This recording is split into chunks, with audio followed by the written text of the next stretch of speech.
Right, beautiful people of the YouTube, how are we all? Now, today we are going to get into the video. Just made a terrible noise there. Sorry for that. My hair's dreadful. But, we're going to roll with that one. I'm going to make a video. I'm going to tell you all about how I'm going to get on the whiteboard. I know you love the whiteboard, and me on the whiteboard. Not the best handwriting, but we enjoy it. It's like going back to school, isn't it? But you're actually listening. I'm going to get on the whiteboard and I'm going to show you how to mix, or how at least I generally have found mixing in CrossFit and bodybuilding and doing what I call fit building. It's basically functional bodybuilding, CrossFit, bodybuilding, everything you need to know, and basically what I think is the hybrid way of training. Over and out for now.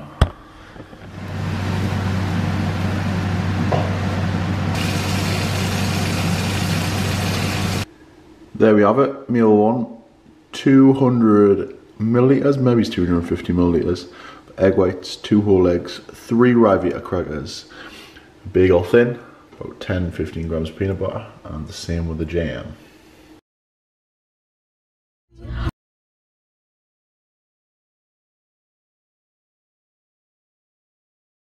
Thursday, it's a run day. Now, it's going to be quite humbling because a lot of you think that I'm really impressive, but I'm going to do 2 things that I'm horrendous at in this video. One is running and the second one's going to be yoga, so I'm going to show you both of them today. I just wanted to quickly show you this. Now, I got this sent off Free Train. I got recommended it off my friend Louis Armstrong, and it's basically some sort of chest bra thing that has a phone in and has a couple of extra pockets. So, oh, thank you. No problem, man. Guy on the bike loves the camera. Yeah, I'm gonna try it out and I'll tell you in the next clip how it works out. But I think the goal today is just to try and run for 40 minutes, and I'm not that good, so we'll see how far we get. Hopefully I'll get remotely close to 10k and try not to stop. That's pretty much it. I'll show you on the run. Right, what's going on? Can you see? Yeah. Yeah? So come and have a look at this. See if you... Yeah? Yeah. So 43 minutes, did 9.1k. Yeah, it was pretty decent shift for me. The car was exactly 9, so I didn't push it all the way to 10. Just want to get a 40-minute run in. Absolutely dying, to be honest. Respiratory after the COVID is still there a little bit, but I suppose that is a benchmark. It's probably the longest I've ran in a year. Do you think we've done anything like that? Not that far. No. So that's probably definitely it's the longest run of our new running careers. We're going to try and make like once or twice a week some sort of long distance endurance. Not really. We are very good at sort of mixed functional stuff, like bike going into like toes to bar, going into swings, going into like stuff like that. Loads of different movements which people normally are bad at. There's probably runners out there who would struggle at my workouts but would be better at me at that, I'll be honest. But yeah, not too bad for a fat lad. So 43 minutes, 9.1k, that'll be my benchmark for now. Now we're gonna go and eat. Must have. Slushy gang. This is the post-run nutrition. It's because I'm lazy as fuck. So that is Morrison's. I was gonna say M&S, obviously don't have that much money yet. Mango, papaya, passion fruit. Basically half a tub of the yogurt, 1 pack of, what they're called? Oat Simple, Quaker Oat Simple, golden syrup, some honey in there, and then maybe it's like half a frozen banana. That is what I'm having post-workout. And a little bit of the Coke Zero. Wild times. But yeah, that's what I'm eating for now. Right, everybody. Now, welcome to this voiceover. Now, sit tight, get your popcorn, because this is what you've been waiting for. I thought I would start it now though and quickly show you a little clip there just of us doing some yoga. Something I am terrible at, but something that I've added in recently for recovery on Thursdays, and I would recommend giving it a try because it was potentially in the middle. If you saw the little bit where I had the block in between my legs, some of the ab movements in there gave me the most abdoms that I've had in such a long time, rather than doing all of your standard gym exercises. There is your first little tip, try yoga on a Thursdays. It will help if your body is as beaten up as mine feels right now. But anyway, down to business. And if you see me looking to the right, it is because we're gonna go through this together. Now this is a overview of a week on the programs that we program, okay? So the majority of the Sculpt Academy programs will have this sort of format, give or take a few tweaks and variations, but especially the athlete blueprint, the athlete program, we're gonna roll with that. The athlete program is based around these things. So Monday, Tuesday, Wednesday, Thursday, Friday, Saturday, Sunday being rest. So the first thing I want you to look to, and I'm going to run through this and try not to drag it out too much, is Monday squat variation at the top. See the green bit there? That is your strength element of training. So this is what we do on a Monday, a squat variation, and starting any workout we will always work with strength unless it is a endurance day or an active recovery day. So our Monday, Tuesday, Friday and Saturday sessions would be classed as strength and conditioning. So we will always start with a compound lift or potentially 2 compound lifts. So on Monday, we are starting with a squat variation. So this could be a back squat, front squat, overhead squat, even a goblet squat. Moving down from that, you've got your hypertrophy section or your accessory work section. Now on a Monday, because it is our so-called heavy leg day, we would include a single leg movement. We are massive advocates of single leg movements for even up imbalances. So that black hypertrophy section that you think is like standard like bodybuilding stuff, 2 to 4 movements. It could be 2 supersets.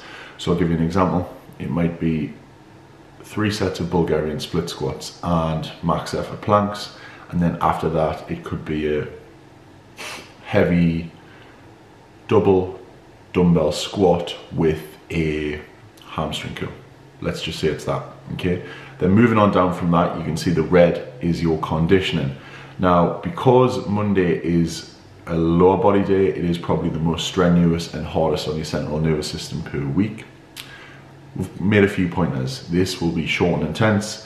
It will probably be complementary to being leg focused or core focused as much as we can do to make it specific to overloading that muscle group while still pushing for fitness. Okay, so it will be between the 8 to 12 minute mark, and an example of that is 3 rounds of time, 21 goblet squats, 15 calorie row, 9 toes to bar. So as you can see, it's complementary, it's specific. Goblet squats, toes to bar, and an erg for a little bit of conditioning and elevate the heart rate. Tuesday, same sort of format but for upper body. You're going to do an overhead press for strength, overhead pull for strength, and this could rotate for 4-week phases. So weeks 1 to 4 you might do an overhead barbell strict press, and then the second movement is a pull-up, and then on weeks 4 to 8 you might switch it. The green section this time, again hypertrophy, pushing and pulling movements. This will be complementary to what you've done for your strength phase, so it will likely be covering off more focus towards movements that are shoulders, lats, triceps. Okay, so it could be dumbbell seated shoulder press, single arm standing push press, renegade rows, inverted rows, and then triceps could be anything from like push-ups, narrow grip bench, things like that. But in total, 2 to 4 movements that are complementary to the strength element and upper body focused.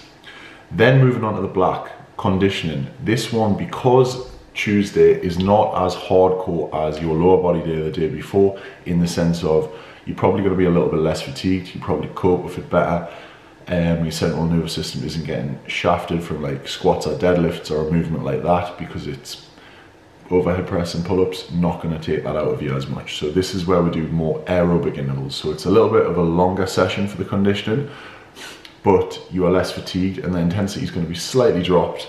So example of that, 10 by 500 meter ski intervals, 10 by 500 meter row intervals. Moving on to Wednesday. Now this is the famous one that you see everybody reposting from the Academy, reposting on Sculpt specifically, hashtag WCW. Woman Crush Wednesday. It's not that. Work Capacity Wednesday. Okay, now Wednesday is endurance day from a training perspective, so it will be something long, between the 45 to 60 minute region. Very intense, trying to elevate the heart rate and keep it there at that 80 to 90% threshold for as long as possible. So this could be something in sculpt where it was like a 12-minute EMOM of 3 movements, maybe it's a little rest ever so slightly, and doing that for a full 60 minutes, okay? So there might be like 3 or 4 blocks. This is the one that I find that people who jump on our programs that haven't done this type of training before really enjoy, because it's different, but also can really see improvements and get to work. Thursday, now I give people the option. This is a day where you can either do an active recovery, something that tends to be single modal, which just means like one thing at a time. So it could be a run, could be a long run, could be a long bike session, whether it be outdoor, whether it be in the gym, could be a long row, something that's relatively low intensity. You're not really elevating the heart rate too much, dead easy. Like I did it on Thursday, 40-minute run, got in 9k, where you are just trying to not cause the body to have any load or be handling any load, nothing too dynamic. You're just moving a little bit, or even if people need it when they're first starting off, giving them a rest day on a Thursday. Then Friday, your second lower body session of the week. Let's say if we're squatting on a Monday, it would be a deadlift variation on a Friday, okay, on that day 2 lower body. Okay, again, moving on the hypertrophy, it's going to be complementary, okay? So we're going to be using hip hinging movements or glute hamstring movement focus, okay? So again, 2 to 4 movements. So when you compare this to Monday, this one, the hypertrophy, could be potentially a barbell good morning, or a barbell Romanian deadlift with a tempo, or a dumbbell Romanian deadlift with a tempo, a banded hamstring curl, even a leg press, even a Bulgarian split squat where it's elevated, where it is a little bit more posterior as well, instead of like a walking lunge, which you could do on the Monday, okay? So again, hypertrophy movements, 2 to 4, staple movements, your bread and butter work, getting it in, trying to overload and progressively overload with those movements in that middle chunk. Now, conditioning, sprint work, okay? A little bit different. It would be something where you're trying to work anaerobically, which is pretty much that red line zone, that balls to the wall area where you are really, really pushing to your 85, 90 to 95% max heart rate as hard as you can, and the rests are bigger, okay? The recovery time is bigger. So like on here, I put 7 sets of 15 dumbbell thrusters, 9 burpee box jumps. Should be really, really pushing that pace. And then your rest will be almost a 2 to 1 ratio. So say if you work, that takes you like 1 minute up to 90 seconds, your rest will be longer than that. So for example, here I put 2 minutes, okay? So it's stuff like, you could even use this on a sense of 30-second max effort sprint on a bike, 1 minute 30 recovery, okay? And this is getting you to improve your fitness levels anaerobically on that really, really high intensity scale, on the really top end of your output, okay? Trying to increase your work capacity. And when you combine this with the conditioning on Monday and the conditioning on Wednesday, this is when you really start, if you stick into it, improving your fitness levels, both aerobically, anaerobically, and your long endurance, you sort of just grinding stuff out. Now, Saturday or day 5, whatever you want to call it, the last training day, I've put HOR, everyone lost their minds on Instagram, didn't know what that meant, horizontal pressing, okay? So horizontal pressing for strength would be a bench press, horizontal rowing for strength would be any sort of bent over row, any sort of pulling movement, okay? So this again will be a strength movement, could be 5x5 bench press, second movement could be 4 sets of 6 to 8 bent over row, something like that. On the green below it, hypertrophy, pushing and pulling movements, primarily targeting chest, back, bicep focusing. Predominantly, it would be, I'm not saying it has to be, but those will be the main movers, and it'll be 2 to 4 movements, again, either individually or paired, okay? So that could be anything from your sort of like, it could be dumbbell chest press, it could be a fly variation, could be some face pulls for your sort of upper back, getting all of your staple bread and butter things in already. You're getting the idea anyway. And for your conditioning, last thing of the week, this is what I would call sport. This is a little bit of time at the end of the week to do something fun, where we will try and program something that is traditional CrossFit workouts, where you can just go for it, not think, just go for a workout and see what time you can get. And Sunday, the final day, is rest. Okay, so that is predominantly how we look at our week for the athlete program. Now, what we'll do from this, depending on what people's goals are and the way the programs switch, is perhaps if someone was on a gaining phase, some of the conditioning weight will be taken out. Yeah, so this is the staple of the programs. This is especially how the athlete program is written up. This is my favorite sort of split for trying to cover everything. And I just want to say quickly, this is not the way to improve your ultimate fitness. This is how to combine strength, bodybuilding and fitness, okay? CrossFit especially. If you are a sporting competitor, if you are going for if you are trying to improve performance directly on a CrossFit perspective, the way this would be split up would probably tend to be the conditioning would be above the hypertrophy, and that would be called accessory work last, okay? Because the main focus is the strength and conditioning, and the hypertrophy would be at the end, because that is your focus, okay? And that is the main difference between the programming that we do, the programming that people who want to compete do, okay? That is everything. That is everything covered. How to combine strength, CrossFit and bodybuilding all combined. And in my opinion, this is the new way and the new movement, how everybody should be training. This is the way everything's gonna go, because training this way is gonna give you the ultimate physique. It is nice to feel fit. I used to be complete bro split, chest on a Monday, back on a Tuesday, legs on a Wednesday, shoulders on a Thursday, arms on a Friday, rest on the weekend. That was it. It was so boring, so methodical. And if I trained like this at the start, I think I would have been in shape and stayed in shape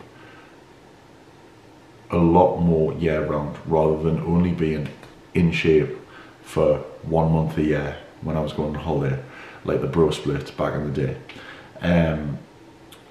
Yeah, that is my opinion. I hope you have enjoyed the video. I'm trying some maple fudge coffee. I hope that wasn't too long, but if you are interested, I'm sure you'll actually have got to this point, okay? Give the video a like, give it a subscribe. Give the video a like, give it a subscribe. Give the video a like, subscribe to me if you haven't already. And yeah, all the programs are available online. You can try and drop me a message. You can check out the website, adamcollardfitness.com, and you could be training with us every single day like this. It is legit amazing, okay? All of the coaches follow this. Expert coaches with you every step of the way, okay? Time to get the ultimate physique.